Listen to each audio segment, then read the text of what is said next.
আজকের গল্প পাঠের আসরে আপনাকে স্বাগতম। আমার আজকের নিবেদন হুমায়ুন আহমেদের হিমু সিরিজের উপন্যাস চলে যায় বসন্তের দিন। আজ তৃতীয় পর্ব। ওপাশ থেকে যে টেলিফোন ধরেছে তার গলা আমি চিনতে পারছি না। প্রচুর চিৎকার চেঁচামেচির পর গলা ভেঙে গেলে যে আওয়াজ বের হয় সেরকম আওয়াজ হচ্ছে। গলাটা পুরুষের না মহিলার তাও বুঝতে পারছি না। আন্দাজের উপর বললাম, মাজেদা খালা? হুম।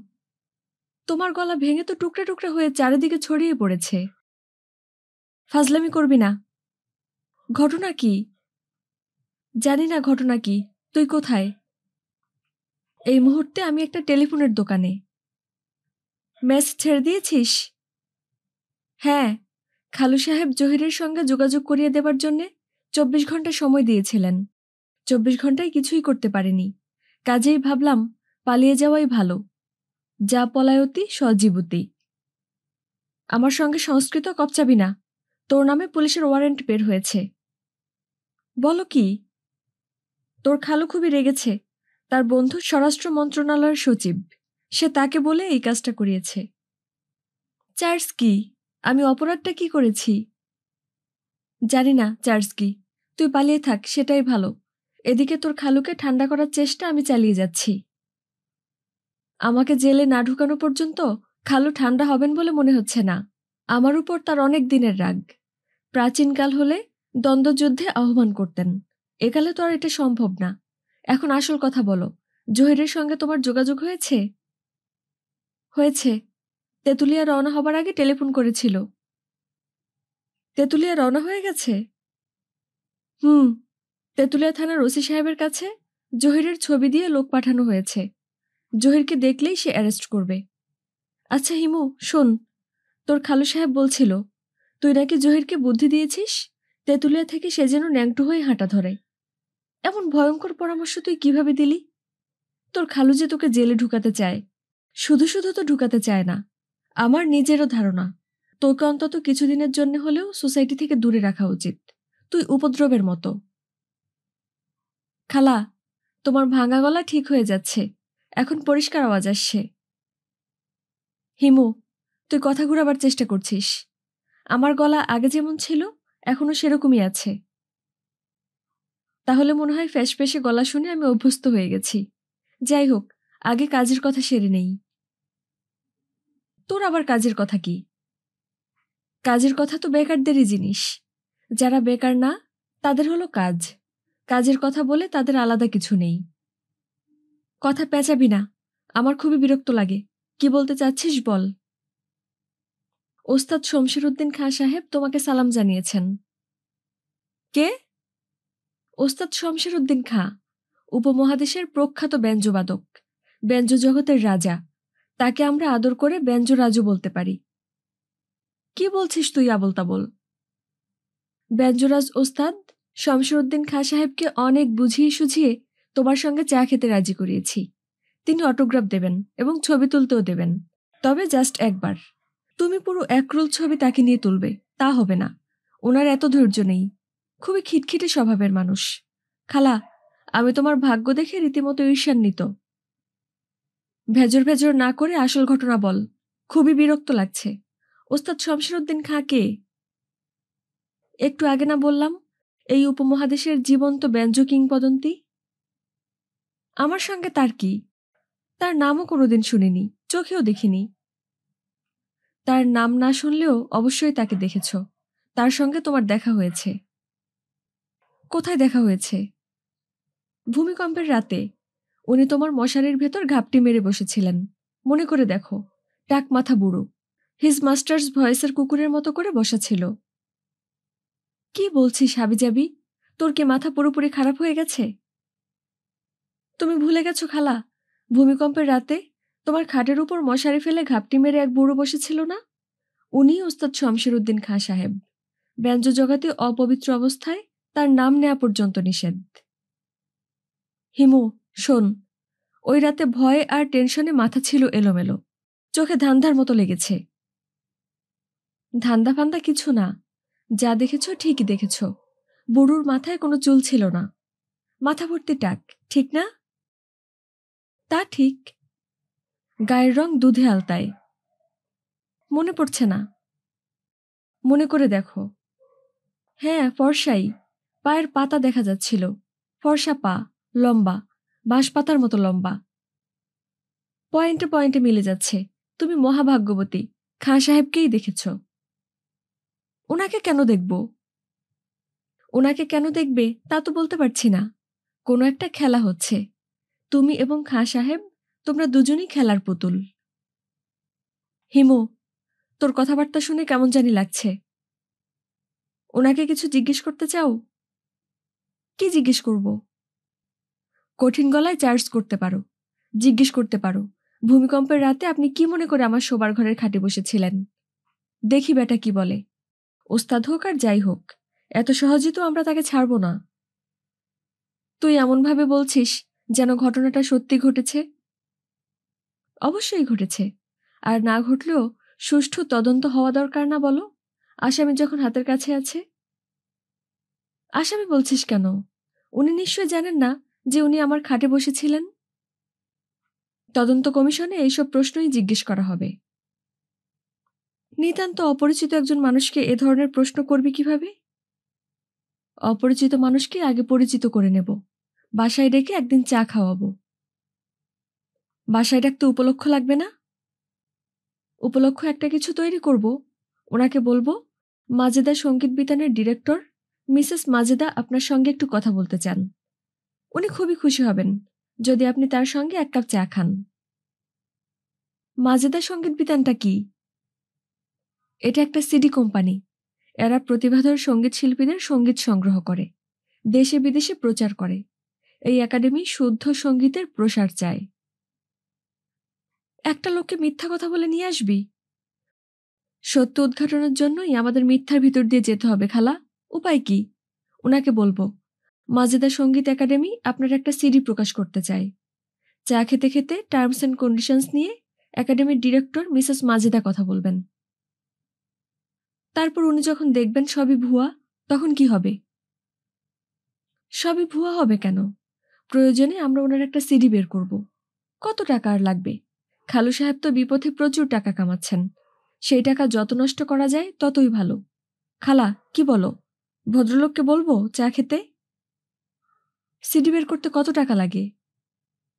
আমি কিছুই জানি না, খোঁজ নেব। তার আগে আমরা মাজেদা সঙ্গীত একাডেমি গঠন করে ফেলি, ট্রেড লাইসেন্স বের করি। সিডি যদি ভালো চলে, ঘরে বসে ব্যবসা। আমি দোকানে দোকানে সিডি দিয়ে আসব। মাসের শেষে টাকা নিয়ে আসব। তোর খালু শুনলে রাগ করবে। রাগ করার কিছু নেই, এটা তোমার বাতেনি ব্যবসা। বাতেনি মানে কি? বাতেনি মানে গোপন, অপ্রকাশ্য। সঙ্গীত হবে তোমার গোপন ব্যবসা। রাজি? আমি কিছুই বুঝতে পারছি না, মাথা আউল লাগছে। তোর যা ভালো মনে হয় কর। তোর খালুর সঙ্গে পরামর্শ করা দরকার। তুমি পরামর্শ করতে যেও না। পরামর্শ যা করার আমি করব। তুই কথা বলতে যাবি না। তোর উপর সে ভয়ঙ্কর রেগে আছে। বললাম না, কেস করেছে। তোর নামে ওয়ারেন্ট বের হয়ে গেছে। তোকে যে কোনো দিন পুলিশ ধরবে। ধরলে ধরুক, আপাতত আমি খালু সাহেবকে ধরব। ওনার গোপন মোবাইল নাম্বারটা আমাকে দাও তো। ভয় নেই, আমি নাম্বার কোত্থেকে পেয়েছি বলবো না। খালার কাছ থেকে মোবাইল নাম্বার নিয়ে আমি খালু সাহেবকে টেলিফোন করলাম। মাই ডিয়ার টাইপ গলার আওয়াজে বললাম, খালু সাহেব কেমন আছেন? খালু সাহেব গভীর গলায় বললেন, কে? আমি আন্তরিক ভঙ্গিতে বললাম, হিমু কথা বলছি। আপনার শরীর ভালো? তুমি কোথায়? খালু সাহেব, আমি পালিয়ে বেড়াচ্ছি। শুনেছি আপনি আমার নামে কেস করেছেন। পুলিশ ওয়ারেন্ট নিয়ে আমাকে খুঁজছে। পালিয়ে থাকা ছাড়া গতি কি? জহিরের খবর কিছু পেয়েছ? জি না।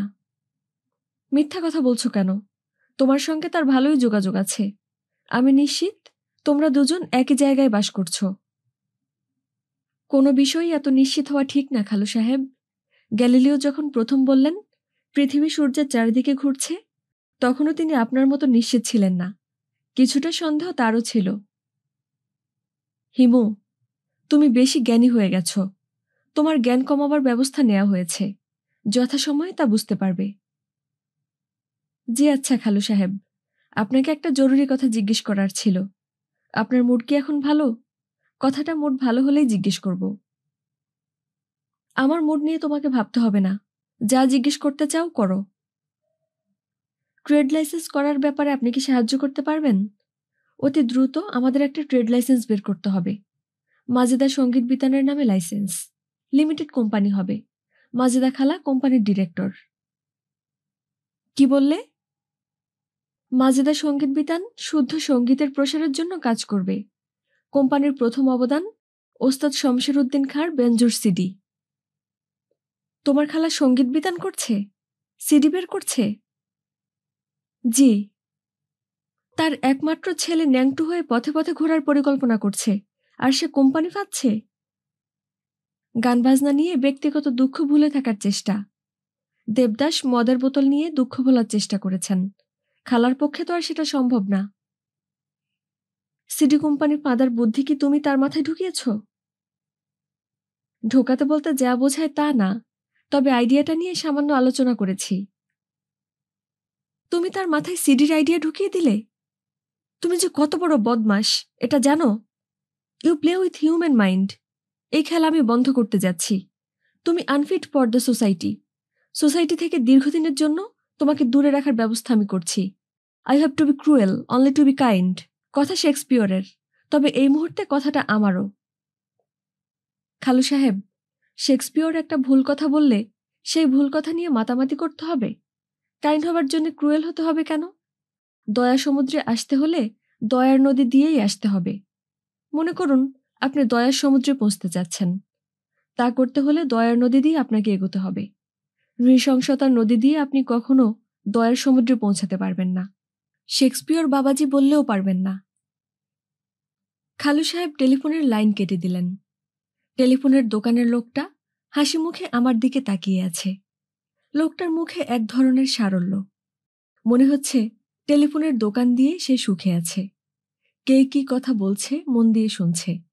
রাত 11টায় দোকান বন্ধ করে তার স্ত্রীর সঙ্গে সারাদিনে কি হলো গল্প করছে। আমি বললাম, ভাই আপনার কত হয়েছে? লোকটা হাসি মুখে বলল, হয়েছে অনেক, কিন্তু আপনার কিছু দেওয়া লাগবো না, আপনি ফ্রি। এইসব ক্ষেত্রে আমার বলা উচিত, আমি ফ্রি কি জন্যে? আমি সেসব কিছুই বললাম না। শান্ত ভঙ্গিতে বের হয়ে চলে এলাম। আবার টেলিফোন করতে এই দোকানে আসব। দেখা যাক তখনও ফ্রি হয় কিনা। এখন কোথায় যাওয়া যায়? রাতে থাকার সমস্যা নেই। ফুলফুলিয়াদের বাসায় থাকি, আরামেই থাকি। আমি এবং খাঁ সাহেব একই খাটে পাশাপাশি ঘুমাই। খুবই অস্বাভাবিক একটা ব্যাপার। তবে অস্বাভাবিকত্বটা খাঁ সাহেবের চোখে পড়ে না। তার আচার আচরণ দেখে মনে হয় এটাই স্বাভাবিক। মাজেদা সঙ্গীত বিতানের এজেন্ট তার সঙ্গেই ঘুমাবে। রাত 11টার মধ্যে আমাদের খাওয়া দাওয়া শেষ হয়। 12টার পর শুরু হয় বাজনা। শুনতে শুনতে নেশা ধরে যায়। রাত 2টার আগে কখনো বিছানায় যাওয়া হয় না। বিছানায় যাওয়া মানেই যে ঘুম, তাও কিন্তু না। খাঁ সাহেব গল্প শুরু করেন। এক এক দিন এক এক ধরনের গল্প। প্রতিটি গল্পই বিচিত্র। বাড়ি থেকে কত বছর বয়সে পালিয়েছি জানো? জি না। অনুমান করো দেখি। 12 বছর। একে 2 দিয়ে ভাগ দিলে উত্তর পাবে। 6 বছর বয়সে পালিয়েছেন? ক্লাস 2তে পড়ি। স্কুল থেকে বাড়ি ফিরছি। খেজুর গাছের কাছে এসে উষ্টা খেয়ে মাটিতে পড়ে গেলাম। উঠে দেখি হাতে স্লেট ভেঙে গেছে। মাথায় চক্কর দিয়ে উঠল। ঘরে সৎমা। খালি উছিলা খুঁজে কিভাবে মারবে। আজ স্লেট ভাঙা। উছিলার প্রয়োজন নাই। ভয়ে হাত পা ঠান্ডা হয়ে গেল। তখন পালিয়ে যাবার সিদ্ধান্ত নিলেন? বাড়িতে ফিরে গেলেন কখন? আর ফেরা হয় নাই। বলেন কি? 14-15 বছর বয়সে বাড়ি ফেরার একটা টান হলো। তখন সব ভুলে গেছি। কোথায় বাড়ি কোথায় ঘর কিছুই মনে নাই। কথায় কথায় লোকে বলে বাপের নাম ভুলাই দেব। আমার হয়েছে এই অবস্থা। বাপের নাম ভুলে গেছি। শুধু 2টা জিনিস মনে আছে। আমার সৎমার ডান কানের লতিটা কাটা। আর আমার একটা বোন ছিল, তার নাম পুঁই। কি নাম বললেন? পুঁই। গ্রামের নাম মনে নাই? নান্দিবাড়ি হতে পারে, আবার নাও হতে পারে। আমাদের বাড়ির পাশ দিয়ে রেললাইন গিয়েছে। একবার রেললাইনে একটা মহিষ কাটা পড়েছিল। বাপজানের সঙ্গে দেখতে গিয়েছিলাম। এইটা পরিষ্কার মনে আছে। গ্রামের বাড়িতে যেতে ইচ্ছে করে না? আগে করতো না, ইদানিং করে। মনে হয় আমার মৃত্যু ঘনাই এসেছে। মৃত্যুর সময় জন্মস্থানের মাটি ডাকাডাকি শুরু করে। রাত মেলা হয়েছে, এখন ঘুমাও। আগামীকাল ফুলপুলিয়ার মাকে কিভাবে বিবাহ করেছিলাম সেই গল্প বলবো। সেটা একটা ইতিহাস। আপনি যা বলছেন সবই তো আমার কাছে মনে হচ্ছে ইতিহাস। তাও ঠিক, আমার ইতিহাসের শেষ নাই। খুনের দায়ে জজ কোর্টে আমার ফাঁসির হুকুম হয়েছিল। হাইকোর্টের রায়ে ছাড়া পাই। 6 বছর হাজত খেটেছি। কাকে খুন করেছিলেন? কাউরে খুন করি নাই। খুন করতে সাহস লাগে। আমার সাহস নাই। সাহস থাকলে 2-3টা খুন অবশ্যই করতাম। এখনো খুন করার ইচ্ছা আছে? না, বুড়ো হয়ে গেছি। রক্ত পানসা হয়ে গেছে। তাছাড়া মৃত্যু ঘরের ভেতর ঢুকে পড়েছে। এতদিন দরজার বাইরে ছিল, এখন ঘরে ঢুকে পড়েছে। এখন 4 পায়ে মেঝেতে হাঁটাহাঁটি করে। কোনো একদিন লাফ দিয়ে বুকের উপর উঠে পড়বে। লাফ দিয়ে বুকের উপর উঠবে কিভাবে? মৃত্যু কি পশু? অবশ্যই পশু। মৃত্যু 2 পায়ে হাঁটে না, 4 পায়ে হাঁটে। পশুর শরীরে যেমন গন্ধ আছে, মৃত্যুর শরীরেও গন্ধ আছে। যে মারা যায় সে মৃত্যুর ঘ্রাণ পায়, আমি পাই। ঘ্রাণটা কেমন? বোঝাতে পারবো না। কষ্টা ঘ্রাণ। ঘ্রাণে শরীর ভার হয়ে আসে, নিশার মতো লাগে। ভাঙের শরবত কখনো খেয়েছ? জি না। ভাঙের শরবতের ঘ্রাণের সাথে মিল আছে। যথাসময়ে মৃত্যুর গন্ধ তুমিও পাবে। আমার বলার প্রয়োজন নাই। থাক এইসব কথা। তোমার নিজের কথা কিছু শুনি। আমি একাই ভেজর ভেজর করি, অন্যের কথা শুনি না। বৃদ্ধ বয়সের ব্যাধি। আমার নিজের কোনো কথা নাই। অবশ্যই আছে, না থেকে পারে না। ফুলফুলিয়ার কাছে শুনেছি তুমি নাকি সারাদিন রাস্তায় রাস্তায় হাঁটো। সত্য নাকি? জি। হাঁটো কি জন্যে? অদ্ভুত অদ্ভুত দৃশ্য দেখি, দেখতে ভালো লাগে, এই জন্যে হাঁটি। অদ্ভুত দৃশ্যটা কি? আছে অনেক কিছু। একদিন নিয়ে যাবে তো আমাকে, দেখব। জি আচ্ছা। কবে নিয়ে যাবে? যেদিন আপনি বলবেন সেদিন। তোমার সঙ্গে যে কোনো দিন বের হলেই অদ্ভুত দৃশ্য দেখব? অবশ্যই। কাল সকালে যদি বের হই, দেখব? হ্যাঁ, দেখবেন। পরদিন আমি খাঁ সাহেবকে অদ্ভুত দৃশ্য দেখাতে নিয়ে গেছি। অতীশ দীপঙ্কর রোডের পাশের গলিতে খোলামেলা জায়গায় বিশাল এক রাধাচূড়া গাছ। খাঁ সাহেব বললেন, এই তোমার অদ্ভুত দৃশ্য? আমি বললাম, জি। এই দৃশ্য দেখার জন্যে 10 কিলোমিটার হেঁটেছি। জি। রাধাচূড়া গাছ বাংলাদেশে এই একটাই? না, প্রচুর আছে, তবে এটা বিশেষ এক রাধাচূড়া। বিশেষ কেন? গাছটার ভয়ঙ্কর কোনো ব্যাধি হয়েছে। মানুষের যেমন ক্যান্সার হয়, গাছদেরও নিশ্চয়ই হয়। এরকম কিছু হয়েছে। ব্যথায় যন্ত্রণায় সে ছটফট করছে। গাছটার কাছে এসে দাঁড়ালে তার মৃত্যু যন্ত্রণা টের পাওয়া যায়। তুমি গাছটার মৃত্যু যন্ত্রণা টের পাচ্ছ? জি, পাচ্ছি। শুধু আমি একা না, পাখিরাও টের পাচ্ছে। আমরা অনেকক্ষণ হলো গাছটার সামনে দাঁড়িয়ে আছি। এই সময়ের মধ্যে কোনো পাখিকে কি গাছের ডালে বসতে দেখেছেন? ঢাকা শহরে পাখি কোথায় যে গাছের ডালে বসবে? পাখি না থাকুক, কাক তো আছে। গাছের ডালে কিন্তু কোনো কাকও বসে নেই। গাছটার গায়ে হাত দিয়ে দেখুন, তার যে জ্বর এসেছে, হাত দিলেই টের পাওয়া যায়। খাঁ সাহেব গাছে হাত রাখলেন, বিরক্ত গলায় বললেন, জ্বর কোথায়? আমি বললাম, গাছের জ্বর তো মানুষের জ্বরের মতো না, যে গায়ের তাপ বাড়বে। তাদের জ্বর অন্যরকম। তোমার যে মাথা খারাপ, এটা কি তুমি জানো? জি না, জানি না।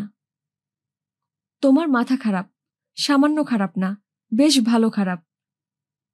হতে পারে। তুমি কি হেঁটে হেঁটে ক্যান্সার হওয়া গাছ খুঁজে বের করো? তা না, আমি আমার মতো হাঁটি। হঠাৎ হঠাৎ এরকম গাছ চোখে পড়ে।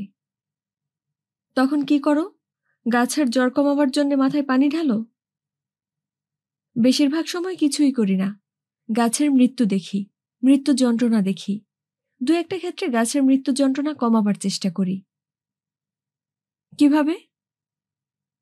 যেমন ধরেন, এই গাছটার কি রোগ হয়েছে এটা জানার জন্য আমি নানান লোকজনের সঙ্গে কথা বলেছি। বোটানিক্যাল গার্ডেনের এক রিসার্চ অফিসার বলেছেন ফাঙ্গাসের সংক্রমণ হয়েছে। তার কথা মতো গাছে ফাঙ্গাসের ওষুধ দিয়েছি। বলধা গার্ডেনের একজন মালি বলল গাছের নিচের মাটিতে উই পোকা বাসা বানিয়েছে। এরা গাছের শিকড় খেয়ে ফেলেছে। মালির কথা মতো গর্ত খুঁড়ে উই পোকার ওষুধ দেওয়া হয়েছে। আবার ঢাকা বিশ্ববিদ্যালয়ের বোটানির একজন শিক্ষক বলেছেন গাছটার বিশেষ ধরনের রোগ হয়েছে। এই রোগের বৈজ্ঞানিক নাম হল অ্যানথ্রাকনোস। তার কথা মতো এর চিকিৎসা চলছে। কোনো পীর সাহেবের কাছ থেকে তাবিজ এনে দিচ্ছ না কেন? তাবিজের কথা মাথায় আসেনি, তবে স্থানীয় মসজিদের মুয়াজ্জেম সাহেবের সঙ্গে বন্দোবস্ত হয়েছে। উনি প্রতিদিন বাদ আসর গাছটার জন্য দোয়া করেন। ঠাট্টা করছো? না, ঠাট্টা করছি না। মানুষের জন্য যদি দোয়া করা যায় তাহলে গাছের জন্য দোয়া করা যায়। গাছেরও প্রাণ আছে। জগদীশচন্দ্র বসুর আবিষ্কার। ঔষধপত্র, দোয়া এসবে কাজ হচ্ছে না? জি না, একটার পর একটা ডাল মরে যাচ্ছে। আগে কিছু সবুজ পাতা ছিল, এখন তাও নেই। গাছটা মনে হয় কোমায় চলে গেছে। তুমি কি রোজ গাছটাকে দেখতে আসো? রোজ আসতে পারি না, তবে দু একদিন পরে পরে আসি। আশ্চর্য কাণ্ড। আমি বললাম আপনাকে দেখে মনে হচ্ছে আপনি খুবই বিরক্ত হচ্ছেন। চলুন ফেরা যাক। হেঁটে ফিরবেন নাকি রিক্সা নেব? টাইম কত? 4:10। আসর ওয়াক্তের তাহলে বেশি বাকি নাই। আসর পর্যন্ত অপেক্ষা করি। মুয়াজ্জেম সাহেব এসে গাছের জন্য মোনাজাত করুক। এই দৃশ্যটা দেখে যাই। অদ্ভুত দৃশ্য দেখতে বের হয়েছি। অদ্ভুত দৃশ্য দেখে যাই। মুয়াজ্জেম সাহেবের নাম কি? ইদ্রিস মুন্সি, উলাপাস। অতি পরহেজগার আদমি। গাছের জন্য উনি কোরআন মজিদ খতম দিয়েছেন। এখন তোমার একটা কথাও বিশ্বাস হচ্ছে না। আমার মনে হচ্ছে তুমি রসিকতা করছো। আমার বাজনার সিডি বের করার ব্যাপারটাও রসিকতা। তুমি ধান্দাবাজ একজন মানুষ। অতি সহজেই আমরা মানুষ সম্পর্কে একটা সিদ্ধান্তে চলে আসি। মানব চরিত্রের এটা একটা বড় দুর্বলতা। একটা মানুষ সম্পর্কে আমরা চূড়ান্ত সিদ্ধান্ত নেব তার মৃত্যুর 12 বছর পর। মৃত্যুর পরপর কোনো মানুষ সম্পর্কে সিদ্ধান্ত নেওয়া যায় না। মৃত্যুর কারণে লোকটার প্রতি মমতা চলে আসে। 12 বছর পার হবার পর সিদ্ধান্ত নেওয়া যায়। তখন সিদ্ধান্ত নিয়ে লাভ কি? আগেই বা সিদ্ধান্ত নিয়ে লাভ কি? তোমার তর্ক ভালো লাগছে না। চা খাবেন? আসুন চা খাই। চা খেতে খেতে ইদ্রিস সাহেবের জন্য অপেক্ষা করি। সময় কাটাতে হবে। কোনো কিছুর জন্য অপেক্ষা শুরু করলেই সময় স্লো হয়ে যায়। টাইম ডাইলেশন হয়। চা খাবো না, এখানেই বসে থাকবো। রোদে বসে থাকার দরকার কি? চলুন ছায়ায় গিয়ে বসি। না। খাঁ সাহেব মুখ গম্ভীর করে রোদে বসে রইলেন। প্রায় 1 ঘন্টা পর মৌলানা ইদ্রিসকে আসতে দেখা গেল। তিনি এসে দ্রুত গাছের চারিদিকে একবার ঘুরলেন। হাত তুলে মোনাজাত করলেন। মোনাজাত শেষে গাছে 3টা ফুঁ দিলেন। আমি এগিয়ে গিয়ে বললাম, অবস্থা কেমন বুঝছেন? মাওলানা শান্ত গলায় বললেন, অবস্থা যা বোঝার আল্লাহ পাক বুঝবেন। আমি দোয়া করে যাচ্ছি, বাকি ওনার মর্জি। কোনো খতম পড়ার কথা কি ভাবছেন? ইদ্রিস সাহেব বিড়বিড় করে বললেন, দরুদে শেফা 1,25,000 বার পড়া যায়। শেফা শব্দের অর্থ আরোগ্য। দরুদে শেফা রোগ মুক্তির জন্য ভালো দোয়া। আমি বললাম, দরুদে শেফা শুরু করে দিন। জি আচ্ছা। গাছটা বাঁচবে কি বাঁচবে না এটা জানার জন্য ইফতেখারা করেছিলাম। সেটা কি? কিছু দোয়া দরুদ পড়ে রাতে ঘুমাতে যেতে হয়। তখন স্বপ্নের মাধ্যমে আল্লাপাক জানিয়ে দেন। আপনি কি জানলেন? বুঝতে পারছি না। ইফতেখারার উত্তর আল্লাপাক সরাসরি দেন না, রূপকের মাধ্যমে দেন। তার অর্থ বের করা খুব কঠিন। স্বপ্নে কি দেখেছেন? আপনি বলুন, দেখি আমরা উত্তর খুঁজে বের করতে পারি কিনা।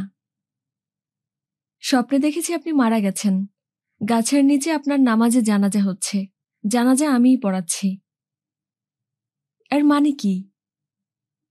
বললাম না জনাব, ইফতেখারা করে পাওয়া স্বপ্নের মানে বের করা খুব জটিল।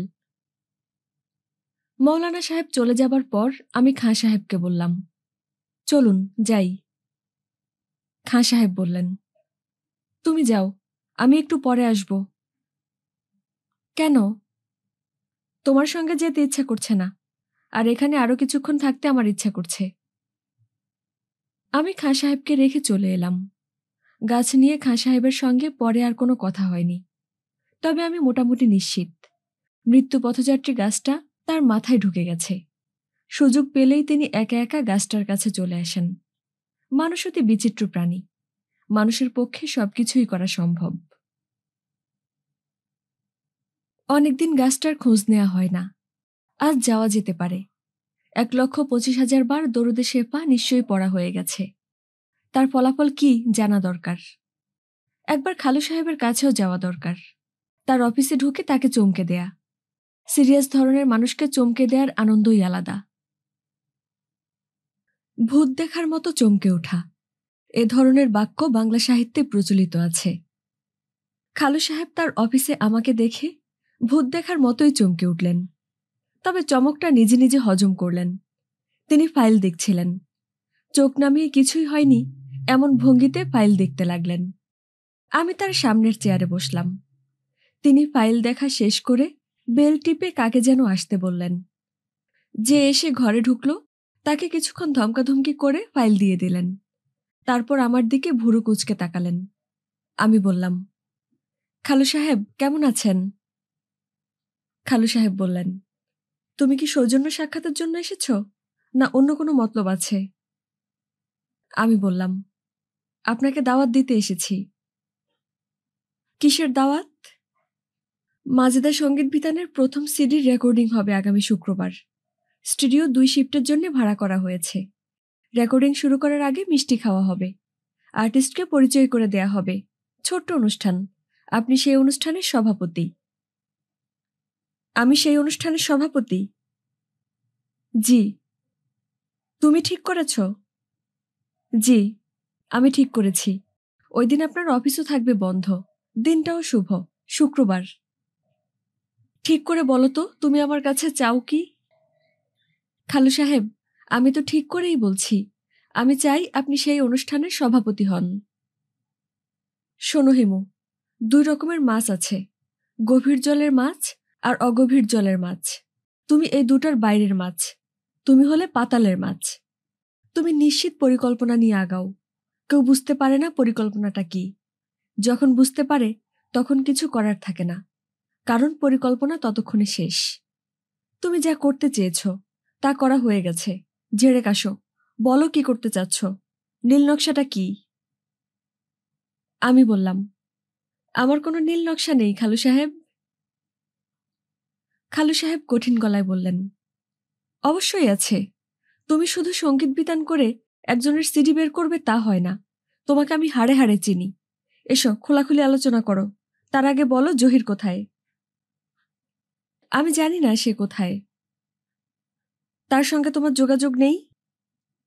জি না। জহির আমার অফিসের ঠিকানায় একটা চিঠি পাঠিয়েছে। এই চিঠি আমি তোমার খালাকে দেখাইনি, লুকিয়ে রেখেছি। তোমাকে পড়তে দিচ্ছি। তুমি চিঠিটা পড়ো। একবার না, 3-4 বার পড়ো। চিঠি পড়ার পর আমাকে বলো চিঠির মানে কি। মানে বুঝতে পারছেন না? না, আমি চিঠির অর্থ বুঝতে পারছি না। আমার মাথায় কুলাচ্ছে না। খালু সাহেব ড্রয়ার খুলে চিঠি বের করে দিলেন। আমি চিঠি পড়তে শুরু করলাম।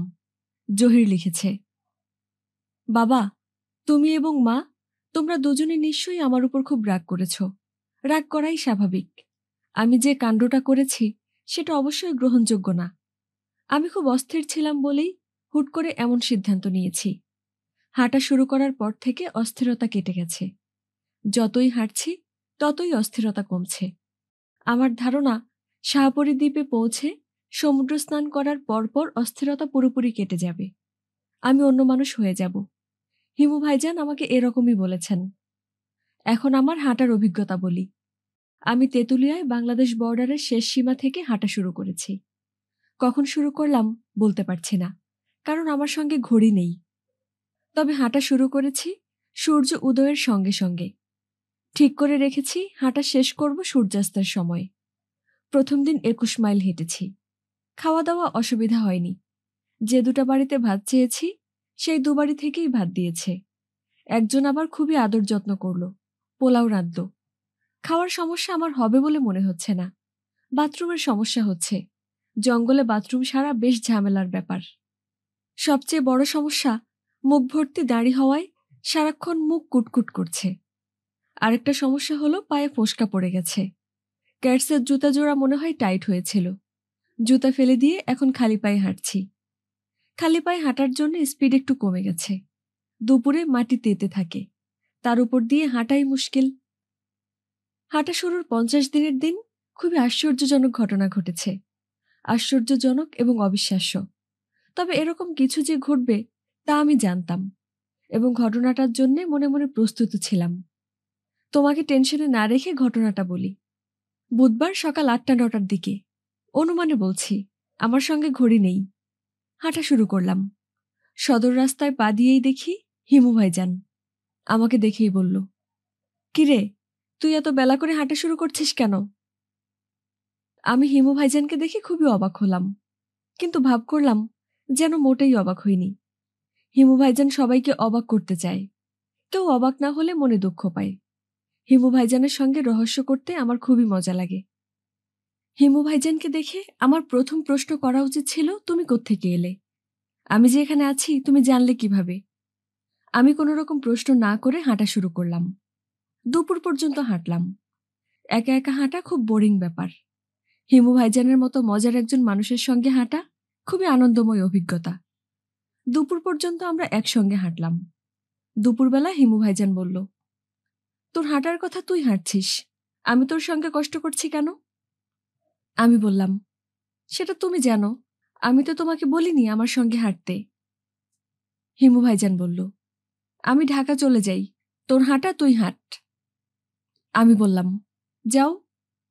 সাধাসাধির ধার দিয়েও গেলাম না। ঠিক করে রাখলাম, হিমু ভাইজান ডালে ডালে চললে আমি চলবো পাতায় পাতায়। হিমু ভাইজান পাতায় পাতায় চললে আমি চলবো শিরায় শিরায়। যাই হোক, হিমু ভাইজান দুপুরবেলা চলে গেল। তবে আমি নিশ্চিত সে বেশি দূর যায়নি। বাসে করে খানিকটা এগিয়ে রইল, আবার পথে দেখা দেবে। এরকম করতে করতে সে আমার সঙ্গে শাহপুরী দ্বীপ পর্যন্ত যাবে। এই দুনিয়াতে কত অদ্ভুত মানুষই না হয়। বাবা, তুমি ভালো থেকো, আমাকে নিয়ে বেশি দুশ্চিন্তা করবে না। সমুদ্রে ডুব দেবার পর অবশ্যই আমি ভালো মানুষ হয়ে যাব। আমার মনের সব গ্লানি, ক্লেদ, যন্ত্রণা সমুদ্রের নোনা জলে রেখে আসব। মাকে আলাদা করে চিঠি দিলাম না, এই চিঠিটাই তাকে পড়তে দিও। ইতি, ভবঘুরে জহির। খালু সাহেব বললেন, চিঠি শেষ করেছ? আমি বললাম, জি। তুমি কি গিয়েছিলে জহিরের কাছে? জি না। তাহলে ঘটনাটা কি? জহির কি পাগল হয়ে গেছে? এখনো হয়নি, তবে হব হব করছে। তোমার পরিকল্পনা তো এটাই ছিল, ছেলেটাকে পাগল বানিয়ে দেয়া। আমি তো পরিষ্কার চোখের সামনে দেখছি জহির ন্যাংটু হয়ে প্রেস ক্লাবের সামনে ট্রাফিক কন্ট্রোল করছে। এতদূর মনে হয় যাবে না। যেতে বাকি কোথায়? সে চোখের সামনে দেখছে তার পেয়ারের হিমু ভাইজান তার সঙ্গে হাঁটছে। আমি শান্ত গলায় বললাম, ঘটনাটা কি হয়েছে বলি। জহিরের মনে প্রচণ্ড চাপ পড়েছে, তাকে একা একা হাঁটতেও হচ্ছে। কাজেই জহিরকে এই স্ট্রেস এবং নিঃসঙ্গতা থেকে মুক্তি দেওয়ার জন্য জহিরের মস্তিষ্ক আমাকে তৈরি করে জহিরের পাশে হাঁটাচ্ছে। এক কথায় সমাধান? জি, এক কথায় সমাধান। খালু সাহেব, কফি খেতে ইচ্ছা করছে। অনেকদিন আগে আপনার অফিসে কফি খেয়েছিলাম, স্বাদটা এখনো মুখে লেগে আছে। খালু সাহেব শীতল গলায় বললেন, স্বাভাবিক সৌজন্যবোধের কারণেও তোমাকে কফি খাওয়ানো উচিত, কিন্তু তোমাকে কফি আমি খাওয়াবো না। যে এত বড় সমস্যা আমার পরিবারে তৈরি করেছে তাকে আমি ছাড়ব না। তোমার নামে যে ওয়ারেন্ট বের হয়েছে, এটা তুমি শুনেছ? শুনেছি। কোন ধারার মামলা? ধারাপাড়া নিয়ে আমি মাথা ঘামাচ্ছি না। আমি আমার লয়ারকে বলে দিয়েছি, আগামী 5 বছর তোমাকে জেলে আটকে রাখার ব্যবস্থা যেন করা হয়। মিথ্যা অভিযোগ, মিথ্যা সাক্ষীতে কিছু যায় আসে না। আমি দেখতে চাই 5 বছর যেন তোমাকে সোসাইটি থেকে বাইরে রাখা হয়। খালুজান, উঠি? হ্যাঁ, উঠো। আমি পুলিশ ডেকে এখনই তোমাকে অ্যারেস্ট করিয়ে দিতে পারি। সেটা করব না। পুলিশই তোমাকে খুঁজে বের করবে। খালু সাহেব, আপনি কি বাজনা রেকর্ডিংয়ে যাবেন? ইয়েস নো কিছু একটা বলে দিন। আপনি না বললে প্রফেশনাল কোনো প্রধান অতিথি নিয়ে আসব। আমার সামনে থেকে দূর হও। জি আচ্ছা, দূর হচ্ছি। রাস্তায় নেমে মনে হলো আমার কাজকর্ম গুছিয়ে ফেলা উচিত। খালু সাহেব এবার আমাকে ছাড়বে না, জেলখানায় ঢুকাবে। এটা এক অর্থে মন্দ না। নিশ্চিত মনে কিছুদিন কাটানো যায়। খাওয়া দাওয়ার ঝামেলা নেই, ঘুমানোর সমস্যা নেই। সব দায় দায়িত্ব সরকারের। আমার মতো মানুষদের জন্যে জেলখানার মতো ভালো থাকার জায়গা আর কি হতে পারে? মৎস্য মারিব, খাইব সুখের মতো। জেলখানায় থাকিব, খাইব সুখে। জেলে ঢোকার আগে করণীয় কাজকর্মের লিস্ট মনে মনে করে ফেললাম। ক, খাঁ সাহেবের গানের সিডি। ভুজুং ভাজুং দিয়ে খালার কাছ থেকে টাকা আদায় করতে হবে। খ, খালার সঙ্গে ভুজুং ভাজুং টাকা আদায় করব। টেলিফোনে কথা বলা, খাঁ সাহেবের সঙ্গে খালার পরিচয় করিয়ে দেয়া। গ, রাধাচূড়া গাছের সঙ্গে শেষ দেখা, সেটা আজই হতে পারে। ঘ, জহিরের সঙ্গে কথা বলা। মনে হচ্ছে সেটা সম্ভব হবে না। জহিরের মিশন শেষ হতে হতে 3 মাস লাগবে। 3 মাস সময় আমার হাতে নেই। ও, ফুলফুলিয়া। ফুলফুলিয়ার বিষয়ে কিছুই মাথায় আসছে না, কিন্তু নামটা লিখে রাখা দরকার। এখন এক এক করে আগানো যাক। খাঁ সাহেবের গানের সিডি। সব ব্যবস্থা করা আছে, শুধু টাকার জোগাড় হয়নি, এবং সিডির কভার ডিজাইন বাকি আছে। কভার ডিজাইনের জন্য ধ্রুব আশকে ধরতে হবে। কী কারণে যেন সে পালিয়ে বেড়াচ্ছে। যে ফ্ল্যাট বাড়িতে সে থাকে তার দরজায় A4 সাইজের একটা কাগজ, সেখানে একটা উড়ন্ত কাকের ছবি, তার নিচে ধ্রুবর হাতের লেখা, পাখি উড়ে গেছে। আমাকে যা করতে হবে তা হলো এই কাগজ ফেলে দিয়ে অন্য একটা কাগজ সারতে হবে। সেই কাগজে লেখা থাকবে, পাখি ফিরে এসো। ধ্রুব হয়তো জানে না, যে পাখি উড়ে যায় তাকে ফিরে আসতে হয়। খাঁচায় বন্দি পাখিরই শুধু উড়ে যাওয়া বা ফিরে আসার ব্যাপার থাকে না, তার শুধুই অবস্থান। দোকান থেকে A4 সাইজের কাগজ এবং লাল মার্কার কিনে ধ্রুবর ফ্ল্যাটে উপস্থিত হলাম। দরজায় পাখি উড়ে গেছে স্লোগান নেই, তার বদলে একটা কাকের ছবি। কাকটা লাল চোখে তাকিয়ে আছে, তার পায়ে লোহার শিকল। অদ্ভুত সুন্দর ছবি। আমি ধ্রুবের দরজায় কলিং বেল টিপলাম। ভেতর থেকে ধ্রুব ঘুম মাখা গলায় বলল, কে? আমি হিমু। আমার ব্যঞ্জুর কভার কোথায়? টাকা এনেছেন? না। টাকা আনেননি কেন? এখনো জোগাড় করতে পারিনি। জোগাড় হবে? বুঝতে পারছি না। আমার দরজায় যে শিকল পরা কাকের ছবি আছে ওইটা নিয়ে যান। ফটোসেটে সিডির নামটা বসিয়ে দেবেন। কাকের চোখে যে লাল রং আছে ওই লাল রঙে সিডির নামটা হবে। সিডির নাম কি? নাম একলা পাখি। নামটা কি এখন ঠিক করলেন? জি। দরজাটা খুলুন, সুন্দর একটা ডিজাইন করেছেন, আপনাকে ধন্যবাদ দিয়ে যাই। দরজা খুলতে পারবো না, আমি সারা রাত ঘুমাইনি, এখন ঘুমাচ্ছি। আপনি দরজার বাইরে থেকেই ধন্যবাদ দিন। ধন্যবাদ। আচ্ছা ঠিক আছে, এখন বিদায় হন। প্লিজ আর বিরক্ত করবেন না। আরেকটা কথা, কভার ডিজাইনের জন্য টাকা নিয়ে আসার দরকার নেই। কাকের ছবিটা আমি সিডির কভারের জন্য আঁকিনি, কাজেই এর জন্য টাকা নেওয়া অন্যায় হবে। এবার ভুজুং ভাজুং টাকা আদায় পর্ব। আমার পরিচিত টেলিফোনের দোকান থেকে আগেরবার এই লোক টেলিফোনের টাকা নেয়নি। খালাকে টেলিফোন করলাম। টেলিফোনওয়ালা ওই দিনের মতোই হাসি মুখে আমার দিকে তাকিয়ে রইল। মনে হচ্ছে এই লোক আজও টাকা নেবে না। সালাম আলাইকুম খালা, আমি হিমু। বুঝতে পারছি, কি চাস? টাকা চাই খালা, আজ 26,000 দিলেই হবে। স্টুডিও এবং হ্যান্ডসের খরচ। কিসের স্টুডিও, কিসের হ্যান্ডস? আমাদের সিডি বের হবে, শুক্রবারে রেকর্ডিং। প্রধান অতিথিকে দাওয়াত দেওয়া হয়ে গেছে, তিনি অ্যাপয়েন্টমেন্ট ডায়েরিতে দিন এবং সময় লিখে রেখেছেন। ওই দিন তাকে গাড়ি করে আনতে হবে এবং বাসায় দিয়ে আসতে হবে। খালা, শুক্রবারে তোমার গাড়িটাও লাগবে। হিমু, তুই পুরো ব্যাপারটা ভুলে যা, আমি এর মধ্যে নাই। সে কি? সে কি ফেকি বলে লাভ নেই। তোর খালু আমার উপর খুব রাগ করেছে। লোকে গাছে তুলে মই কেড়ে নেয়, তুমি তো আমাকে চাঁদে পাঠিয়ে রকেট কেড়ে নিয়েছ। কেড়ে নিয়েছি, ভালো করেছি। তুই থাক চাঁদে বসে, আমার ছেলের কোনো খোঁজ নেই, আর আমি খুলবো সিডি কোম্পানি। এগুলো তো তোমার কথা না খালা, খালু সাহেবের কথা। যার কথাই হোক, সত্যি কথা। হিমু, আমার মাথা ধরেছে, আমি তোর সঙ্গে গজগজ করতে পারবো না। আমি খান সাহেবকে কি বলবো? তুই তাকে কি বলবি সেটা তুই জানিস। উনি বিখ্যাত মানুষ, অন্য সিটি কোম্পানি তাকে লুপে নেবে।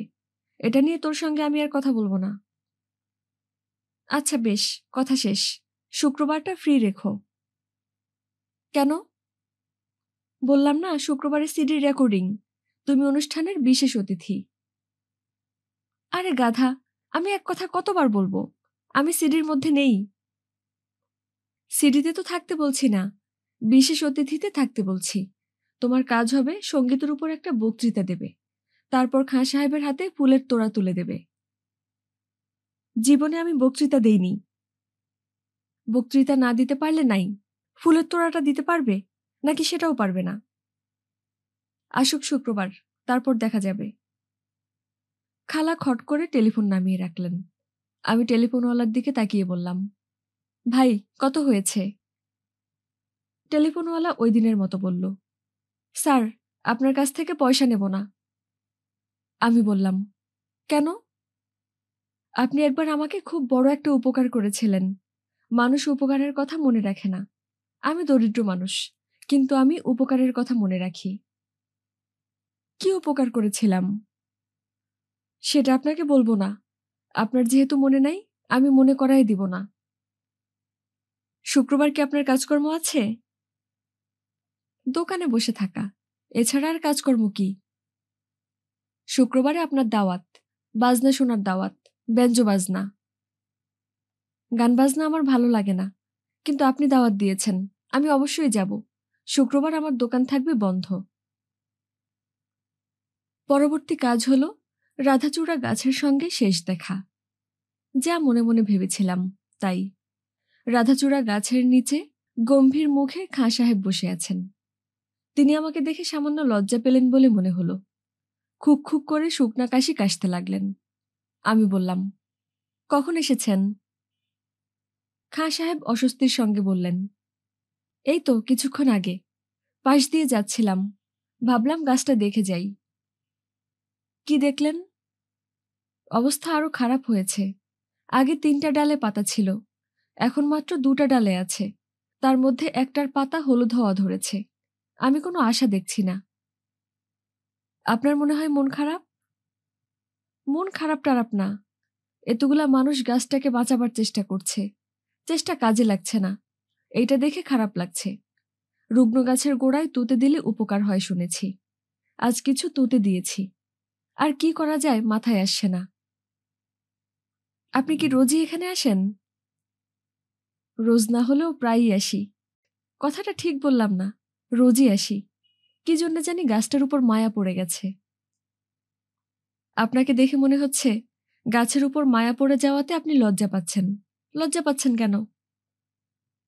মানুষের উপর কোনোদিন মায়া পড়ল না, গাছের উপর মায়া, এই জন্যই লজ্জা লাগে। আচ্ছা হিমু, কয়েকদিন থেকে একটা ব্যাপার আমার মাথার মধ্যে ঘুরছে। ওইটা করলে কেমন হয়? ওইটা মানে কি? মোগল সম্রাট বাবরের ব্যাপারটা। খুলে না বললে বুঝতে পারছি না। ওই যে সম্রাট বাবরের পুত্র হুমায়ুন অসুস্থ হয়ে পড়ল, জীবন সংশয়, চিকিৎসকরা জবাব দিয়ে দিয়েছেন।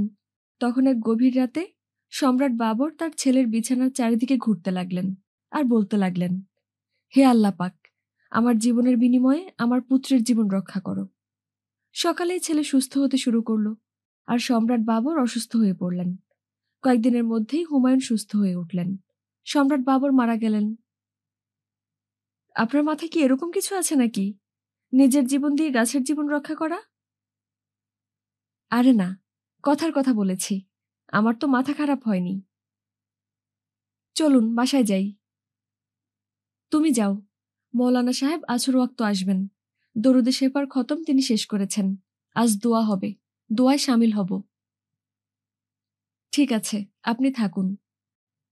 আমি রাধাচূড়ার গাছের দিকে তাকিয়ে বললাম, হে বৃক্ষ, বিদায়। এর পরবর্তী কাজ হলো জহিরের সঙ্গে কথা বলা, কিন্তু কথা বলা সম্ভব হলো না। সে কোথায় আছে কে জানে। হাঁটো পথিক হাঁটো, হন্টন শুধু হন্টন, নিজ দুঃখ পথ মাঝে করিও বন্টন। এর পরবর্তী কাজ হলো ফুলফুলিয়া। মেয়েটার কোনো একটা সমস্যা হয়েছে, সমস্যা ধরতে পারছি না। সে যে মাঝে মাঝে লুকিয়ে কাঁদে তা তার চোখ দেখে বোঝা যায়। আমার প্রতি তার ব্যবহার খুব আন্তরিক ছিল, সেই আন্তরিকতায় ভাটা পড়েছে। এখন মনে হয় সে বিরক্তও হয়। ওই দিন জিজ্ঞেস করলাম, জহিরের চিঠিটা কি এসেছে? সে তার জবাবে কঠিন গলায় বলেছে, আপনার কথা আমার মনে আছে, চিঠি তুলে রেখেছি, যেদিন পড়তে বলবেন পড়ব। মেয়েটার কি তার স্বামীর সঙ্গে বনিবনা হচ্ছে না? স্বামীর প্রসঙ্গে ফুলফুলিয়া কখনো কিছু বলে না। প্রবাসী স্বামীর প্রসঙ্গ একবারও আসবে না, সেটা কেমন কথা?